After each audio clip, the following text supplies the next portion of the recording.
Sae Itoshi in the Blue Lock series is the best midfielder in Japan and a member of the new Generation 11. Sae Itoshi's plan for the future was to become the world's best midfielder, with his brother Rin Itoshi being the best striker. Sae Itoshi until the beginning of the manga had been playing on the Real Madrid U team in Spain, but due to regulations he was forbidden from signing a pro contract. When we first see Sae in the manga, he's doing an interview where he's asked if he'll ever come back to Japan and do a domestic league, but he says he'd rather drop dead than play for Japan, and even says he'd be better off playing with some German college students. The interviewer asks him if he has any interest at all in representing Japan, to which he says he's not interested in the slightest, and he can never become the best in the world playing in a puny country like this. He goes on to say that there's no forward in this country who can receive his passes, and he was just born in the wrong country, and abruptly leaves the interview. The moment he left the interview, he happened to hear Henri Thierry talking about Blue Lock and how important it is for the world of soccer in Japan. She says, "Don't you want to see the moment when a hero is born in the world of Japanese soccer?" She then says, "Right now, Japanese soccer is on the cusp of a new stage, and it's not us jaded adults, but those 300 high school students who will play the leading parts. Do you have the courage to dream of winning a World Cup? All of it is in Blue Lock." Rin's manager then talks to him and says that they need to leave to catch their first flight to Spain, but Sae says cancel it, because he wants to see for himself the kind of forward this country can produce. We can clearly see in this scene that Sae is very drawn in by the statement of Henri's, because he has a very clear aura around him, and he even wants to cancel his flight to Spain. In a flashback, we see that Rin and Sae have been playing soccer together for a very long time, and Rin says that if he's with his big brother, he becomes unstoppable, and that they're going to be the best in the world. After winning a game, Sae asks Rin what does he think about while playing soccer, and Rin replies, "Nothing really, just about goals I guess. I just run to the bad area and then you pass it to me." Sae asks him what the bad area is, and Rin replies, "The area where the enemy panics and can be broken." Sae then says that he relies on his intuition too much, but Rin says he always passes it to him, so what's the problem? No one else is enough for him. Sae rebuts by saying what'll he do when he's not around, and Rin replies that he doesn't know, but he gets to look for a replacement. Sae then says that he's leaving for Spain tomorrow, and he's going to play for a soccer sub-team of Real, the world's top club. Rin replies that he knows about it because he's going to be the best striker in the world, so it's pretty obvious. And Sae tells Rin to come after him after he goes and don't give up while he's gone. And Rin says of course because his goal is to become the second best in Japan and get scouted just like his brother.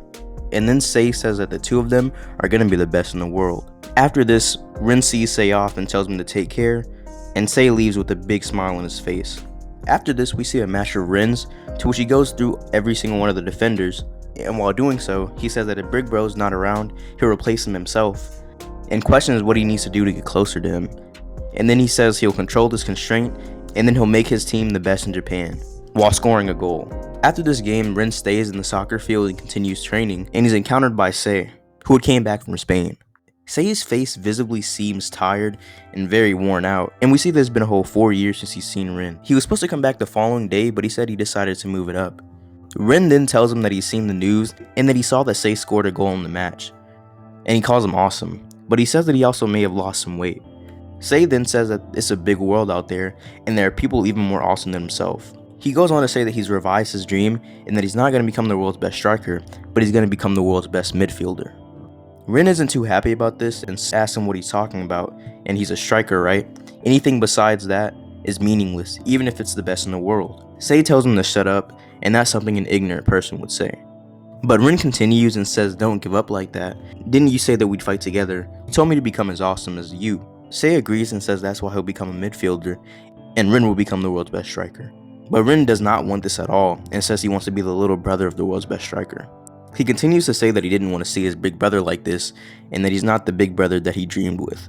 Sae calls him tepid and says that the soccer field is a battlefield. "You still don't get it, Rin, come on. If you can beat me one-on-one, then I'll dream with you again. But if I win, then our dream ends here." The match begins, but Rin is still very confused about this and says that he doesn't want to challenge his brother. Sae is able to easily get past his defense, if you can even call it a defense, but Rin continues running after him. At this moment, Rin says that he's even faster than he was in Japan, and his agility is in a whole other dimension, but he still won't let him pass him. At that moment, Sae went for a magic turn and left Rin behind him. In the middle of nutmegging Rin, he asks Rin what he's been doing in the 4 years he's been gone, and scores an amazing goal, ending their dreams together. At that moment, Rin's able to see the distance between him and his brother's skill, and Sae says that's the end. Rin tells him that ever since he's left, he's been working hard, also he can become the best in Japan and get scouted just like him, and that he tried to replace him and fight for his team, and he claims that he became the best in Japan, and questions why it has to end this way. He then says that if he can't chase his dream with his brother, then he has no reason to play soccer. Sae, instead of saying this is not true, says that if he has no reason to play, then give up. Did you think I'd try to console you, you defective product? He then says he guessed since Japan likes to keep things equal, and really does turn exceptional talent into mediocre trash. He then mocks Rin by saying don't make him puke, after saying that he became the best in Japan and Sae's replacement. And he also says don't dare use him as a reason to play soccer. He tells Rin that he might be someone special to him, but to Sae he's just an eyesore and a pain in the ass little brother. He ends it off by calling him a worthless soccer player and telling him to piss off and he doesn't need him in his life anymore. This whole interaction affects Rin very badly and led to him questioning if he even mattered to his own brother, or if he just kept him around because he was useful. The scene ends with Rin throwing away all of his soccer related awards and trophies and getting a resolve to destroy his brother on the field. Now all this was very uncalled for by Sae, but there might actually be a reason that he did it. There's an argument to be made that there's supposed to be a kind of duality between Sae and Rin while Sae was gone, and that while Rin was winning all of his matches and controlling his team to be the best in Japan, Sae wasn't doing so good on the international field and was kind of losing his ego due to this, which is why he lost some of his weight and lost his conviction to be the best striker in the world and left it to his little brother. Now if this is all true and he left it to his little brother because he didn't believe he did it, there's an argument to be made that Sae has one of the weakest egos in the series by far, since he was able to give up that easily. But him saying this to Rin could have just been something like the Itachi effect, I guess you could say, where the older brother tries to put down the younger brother in order to force an evolution upon them, which does kind of work, and we see that in the U20 match. Him trying to control Rin does make sense when you see that his character color or aura color is burgundy, which can represent controllingness, but it can also represent his power on the field. And we see this power in the U20 match. But before this match, he's introduced to the U20 team along with Shidou Ryusei for the first time, and upon arrival he tells them to be grateful that they get to play with him, and continues to say that he's not in the least bit interested in any of them, but they'll never have another chance like this again, and just try their best not to piss him off. At that moment, Shidou Sendo stands up to him and tells him to not underestimate the U20 team, and that he might be causing a stir overseas, but he's ultimately just an auxiliary club level player, and Sendo is a starting forward in the country's top league, so as things stand now, he's above him. But Sae replies saying that doesn't matter, since Sendo will battle to become the top domestic scorer and become a representative and make about 50 million yen a year, marry a glam idol, raise a happy family, and that'll be the peak of his soccer career. But Sae wants nothing to do with that. He then goes on to say that someone of his caliber who feels even slightly contented right now can never become the best in the world, so you might as well just back off. Sendo tries to reply saying that he wants to be the best in the world, but is cut off by Shidou, who slams his face into the table. Shidou, while doing this, tells him to try again in the next life, and caring about something like status is just so lame. This causes the U20 team to get very angry, since that is one of their teammates, and Shidou just stands there and asks them if they all want to go, and if he wins that they have to make him a starter, in their team. Beginning the U20 match, we first see Sae's talent when he grabs a pass from Aiku, and Aiku says it's time for his debut. Sae begins running up the field and is encountered by Chigiri, who says they've already taken this into account and prepared counters. But instead of continuing to run up the field, he passes it forward and gives it to Kento Cho. But this was no normal pass, since it was over 50 meters away, or about 55 yards, and it was a low pass with a medium speed, which Chigiri says is crazy hard to pull off. Sae soon after this gets the ball back and encounters Nico and Chigiri after attempting to tackle Sae says that they took out Sae Itoshi, but Sae instead lightly passes the ball all the way to the other side of the box and pulled off a perfect loop pass to Shidou Sendo, who tries to score a goal but ultimately gets blocked by Gagamaru, and Sae goes for the rebound. He gets to the rebound from a completely sideways angle and takes a shot and makes it, scoring the first goal of the U20 game. Isagi says that a line drive shot from over there was basically a super goal that mocked the Blue Lock team, since they were all waiting for him to center it. He then says that this is the prodigy that Japan has been waiting for, and the lead actor of the match is Sae Itoshi, and all of them are just foils to make him look better. And while Isagi was getting swallowed up, Rin keeps on going and says just keep his eyes on him, and for 90 minutes from now, their cheers will turn to wailing. We then cut to the commentators who are talking about Sae's amazing goal, to which they call him a prodigy and say that this is the debut of a genius and they might be witnessing the birth of a hero. He's then encountered by the U20 team who try to, high five him and give him hugs and whatever, and he slaps all their hands away and says that he could have shot 3 times, but he held back and shaved off some of his time to give to the U20 team. but instead of scoring goals, they missed every chance that they had, and he says that even a monkey could have scored the goals. So he just took the shot himself. IQ tries to remedy the situation by saying that their goalie has some skills, but Sae replies saying that a striker has no value aside from scoring goals, and anyone with lower scoring power than a midfielder like him doesn't deserve to be called a striker at all. IQ replies that in that case, how many strikers are there in Japan actually? And Sae says that they're playing that match just to find that out. We cut to Nico, who says that they have a sturdy defense and a rapid offense, and thanks to Sae Itoshi, the team has been bolstered to an incredible level. The game starts up again, and after getting the ball from a pass, Rin tries to take the same shot that Sae does, even with his non-dominant left foot. He attempts the shot but is blocked by the U20 goalie. With only 15 minutes left in the first half of the match, Sae is encountered by Rin, who asks doesn't he ever get a hello after such a long time, and calls him a bad brother, and continues to say that this isn't his match, and says that this is the match where he surpasses Sae. Everyone in the crowd is very hyped at this, and Sae begins using fast scissors to get past Rin, but Rin's able to keep up with him. At that moment, Rin told Isagi to stay out of it and that they're in a sibling battle. Isagi during this battle notes that Sae is able to twist away to cancel out Rin's tackles, and that Rin is just barely able to keep up.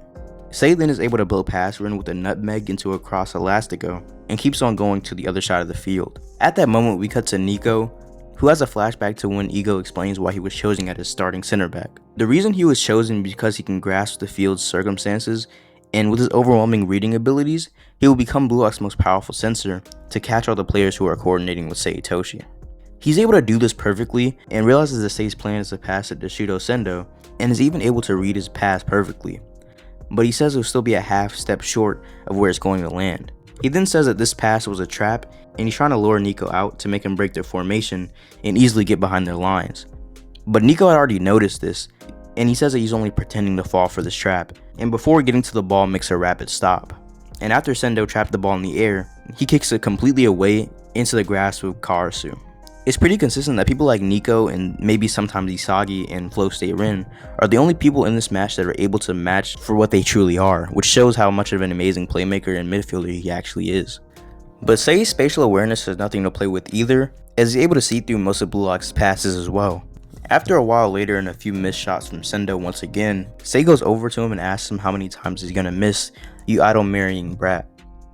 He then says that this is what happens when you have a chance to score and mess it up, and says that Sendo brought upon the 2-1 lead that the Blue Lock team has. Sendo asks for a break and says that they stole the ball from him, but it's not like it's all his fault. Sae goes on to tell him to score a goal and says that if they lose, then the guys in Blue Lock will steal the representative status of Japan, but it's not like he cares. This statement does seem to fire up the U20 team a little bit more, to which Sae says that it looks like they finally lit a fire under the softies. With 1 minute left on the first half of the match, Sae is encountered by Bachira and Isagi, who he easily blows past and gets between, and continues to his team. He goes on to pass it to Sendo, who said that that's a nasty centering trajectory, and he thinks that there's no way that he'll catch up to the pass. But at that moment, Rin comes out of nowhere and says that he'll be the hero, and with a pass like that, Sae doesn't have the right to prattle about the world's best of anything, and kicks the pass away. But it seems like Sae anticipated this, as he was right under the pass's course, and kicks the ball in for a corner goal. But it's blocked by Ryu, and the first half of the game ends. After the first half in the U20 locker rooms, we see that they're talking about the strategy that they should use in the second half. They ask Sae if they should have their coach tweak out their formation, to which Sae replies that they can do whatever they want and he's going home. They try to tell him that they can't just leave since they won't have a full team, but he says he doesn't care, and he just went along with Aiku's gamble. He quotes Aiku saying what can trigger the U20 team, and he fought just like he asked him to, and this was the result, and calls the U20 team defective goods. He then says that he only came because he was interested in Blue Lock, and he says that those Blue Lock guys are still immature, but in terms of what they see and where they're trying to go, they're different than you guys. And he says that he's satisfied just learning that, and that there's no point in him continuing the match further. At that moment, Aiku replies and says that yeah, the team is weak, and that they might be replaced by Blue Lock, to which Rin says it's too late to realize it now, since without him they have no chance of victory.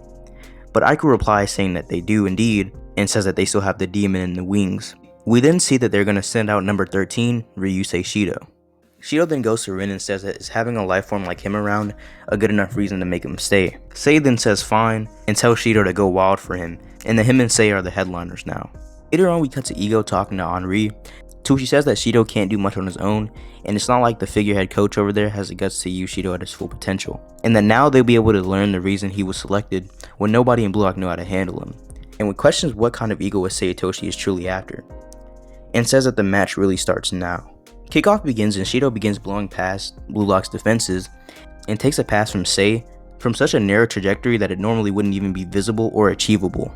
Shidou's encountered by Chigiri, who's able to keep up with him due to his speed, but Sendo comes out of nowhere and begins coordinating with Shidou, and no one on Blue Lock expected a combination like this. This play ends in Shidou passing it to Sae Itoshi, who passes it right over to Shidou with an outside spin cross. And Isagi even says that Shidou's interest on the field dramatically revitalized the U20 team's attacks, and says that the U20 team is awakening. But at that moment, Nico comes out of nowhere, exterminating the vermin on his turf. Blocking the ball from Shidou and getting a yellow card, he effectively stops their play altogether. After this, Nico calls Shidou a vermin, and Shidou begins charging at him to obviously attack him, but Sae tells him to knock it off, and asks if he's trying to get his life ruined and kicked out of the game. He then tells Shidou to prove his existence with goals and to not disappoint him any more than this. Shidou agrees and the kickoff begins. Shidou wants to kick since Rin is blocking Sae's preferred shot course, but Sae replies that he doesn't have a free shot course either. Shidou doesn't care though and wants to take the shot, but Sae asks him if that's really the only option that he can see, and tells Shidou not to stop his inspiration and visualize the best possible goal for this moment. And at that moment, Shidou thinks of a super goal and asks if Sae can even keep up, to which Sae says, "Who do you think I am? You just dream, demon, and I'll work my magic." Shidou begins running at the ball but dashes right past it, and Sae Itoshi begins going for it, to which Chigiri realizes that it's actually a pass, but their defense wall can't move and their defenders can't leave their marks. Shidou makes a dash to get to the free area and wait for a pass there, but Chigiri is adamant on stopping him in his tracks. Sae makes the pass, and Chigiri thinks he can just barely reach the ball, but it was a few centimeters past his maximum height. Shidou then says talk about pinpoint, and he's having a total cell blast off with a drag and drive goal, scoring a game tying goal for the U20 team. We then cut to Isagi, who's reviewing the last play, and says that Sae made a pass that was like threading a needle, and Isagi is able to realize that they're making reflexive plays. And the reason that they're doing so well is because it's a reflex times reflex chemical reaction, being able to produce basically any goal that Shidou is able to imagine. Isagi then says that unless they devour them, that the tables will be turned in one go and they'll swallow the entire match. We cut to Shidou and Sae, to which Shidou asks for Sae's contact information, and Sae says he'll think about it if he pulls off a hat trick. After just barely missing a goal because of Reo, Shidou goes to talk to Sae and tells him that he made a nice pass, and playing with him is crazy fun. He says that it feels like an electric current through his brain, to which Sae doesn't have any idea what he's talking about. Shidou replies he doesn't know either, but this is the first time he felt like someone understands his freedom, and that he feels a big bang coming on. Sae says that he understands that he feels happy, and tells him to go make some goals. We then go to Shidou talking about what soccer means to him, and at that moment Sae gains the ball and passes it right to Shidou. This was a super long pass, and Shidou continues reflexively running to it. Shidou's able to break through perfectly, but due to Gagamaru's interference, he thinks that he needs to redo his attack plan. But at that moment, he feels a crazy sensation. All of his soccer cells can feel the goal with his back, and his cells are dancing and telling him to explode. And at that moment, he enters his flow state due to Sae's pass, scoring a big bang drive goal from outside of the box. We cut to Isagi, who says no one on Blue Lock was able to handle Shidou, but Sae keeps giving him passes that work as a challenge for him, and it's only because Shidou was able to overcome that challenge that he was able to create that ultra goal. He says that putting Shidou in a flow state was something that he wanted to do, and Sae went on and did it on his own. And with the guidance of the prodigy Sae Itoshi, the demon Shidou has awakened, and completely swallowed the match. And Isagi after this thinks that at this rate that they're all going to lose and everything is going to end, and the ones to change Japan's soccer will be those two. To try to counter what Sae and Shidou have just done, Ego decides to send in Shohei Baro. A little later in the game, Isagi begins controlling the Blue Lock team and letting his ego guide their ways.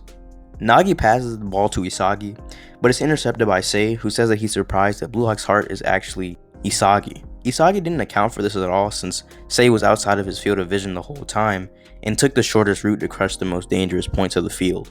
At that moment, all the puzzle pieces for Isagi are breaking down, but he says that it isn't over yet and begins his matchup with Sae Itoshi. He attempts to take a direct shot to make a goal, but is knocked off center by Sae, and Sae successfully tilts him off of his axis and destroys his direct shot.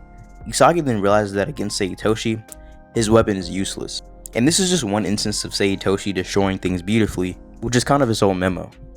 We cut to Isagi reviewing the play, to which he says that Sae used a non-foul shoulder tackle to mess up his axis and completely steals Isagi's freedom. Isagi then says that he made it look easy, but it was extremely technical and instantaneous, and says that Sae Itoshi has skills truly in another league of his own. After this, Sae encounters the coach of the U20 team, but Sae tells him that he's the coach so he can't feel how fired up the team is right now, and Sae says that the U20 team can still fight, and he knows he's saying this as a mere player, but don't put out the fire that they've lit. Kickoff begins once again, and Sae Itoshi is able to blow past Nagi and Isagi, and says that only idiots who can keep up will get to see what comes next. This is very different from the plays he's been using up till now, since he's not looking for openings to pass through, but he's trying to cut his own way through and increase his passing options, switching into a higher gear to match the Blue Lock team in their flow. He continues blowing past the defense and tries to get past Rin, to which Rin begins thinking of how far away he truly is, and that they used to be right next to each other and connected, but Sae's flown very far away from him. At that moment, Rin tries to slide tackle Sae, but Sae jumps over it, but Rin's ego is far from blown out. Rin thinks to himself that he thought he obliterated the pass back then, and he says that he'll let this match change him. He then begins to try to synchronize with Sae, since they do have the same blood, and thinks about what he would do if he were Sae Itoshi trying to destroy Blue Lock. All the while, Sae is still going through their defense. At this moment, we get some insight on Sae's dribbling style, to which Rin says that it's different from Botcher and Yukimiya's style, since they're natural dribblers, and their dribbling type starts with themselves. But Sae's dribbling type is passive, and he excels at reading the opponent's rhythms and movements and launching in the opposite direction. We then get to see the meaning of Sae's aura, which is a bunch of numbers. Since Sae's playstyle is extremely rational and calculated, it makes sense for his aura to be numbers, since the essence of his style is the act of beautiful destruction. And finally, we get to see why Sae chose Shidou over Rin. The reason that he didn't choose Rin for the U20 team is because he wanted to take that demonic talent that nobody can control and guide him to the best of the best. Sae finally gets to where he wants to be and throws a pass to Shidou. The pass was perfectly calculated to a contact point that only Shidou could reach, and everyone thinks that nobody can stop him. But Rin comes out of nowhere and Shidou ends up kicking him in the face instead. But this shows that he was able to successfully read Sae's pass. With only 5 minutes left in the U20 match, Rin Itoshi begins to evolve himself and goes into a state of flow due to wanting to destroy his brother and score a goal. In this flow state, he's able to blow through the defenders, but in contrast to his brother destroying things beautifully, he destroys them disgustingly. He gets very close to scoring a goal, but it hits the goalpost and Sae gets the ball with 1 minute left on the clock. Sae begins blowing through the defense pretty easily, but is encountered by Rin in his flow state, who just wants to kill and destroy his playstyle. Sae remarks that he still hasn't fixed the habit of sticking his tongue out and drooling while playing, and the fact that he didn't score is proof of his limit. Sae then says that if he only had stayed home, he'd be able to live without knowing his limits. And that's what he gets for getting full of himself in a place like this. He then tells Rin that he can't become the best in the world, and that the best he can do is live in the shadow of his brother. Rin then thinks to himself that the values that other people have has no place in his life, and that he's not something in any of their lives. He's done being Sae Itoshi's little brother, and he's Itoshi Rin and trusts only himself. The final matchup of the two brothers begin with a clash of ego. Sae begins with his normal dribbling style, and Rin's able to keep up, but Sae does have to get a little bit more serious to try and go through him. But ultimately, Rin is able to get the upper hand on him and kick the ball out of his clutches and into range of Isagi Yoichi, who takes the final shot. After the match, Sae Itoshi admits that he was wrong, and that he thought Japan was unable to give birth to any decent strikers. But he says that Isagi was able to manage to call forth Rin's instincts, and the one who's going to be able to change the country's football is Isagi Yoichi. That basically seals the story of Sae Itoshi up until now, since we're in the Neo-Egoist League and we haven't seen much of him at all. In the future, I do believe Sae Itoshi will probably be able to join the U20 team for Blue Lock when they win the U20 World Cup. But as for now, I definitely don't believe that his story is over, since him and Rin do have some things that they need to patch up, or at least, go over in the manga. But that's all I have for today. If you enjoyed the video, make sure to like and subscribe, and also comment some topics you'd like me to go over in the future down below. Goodbye.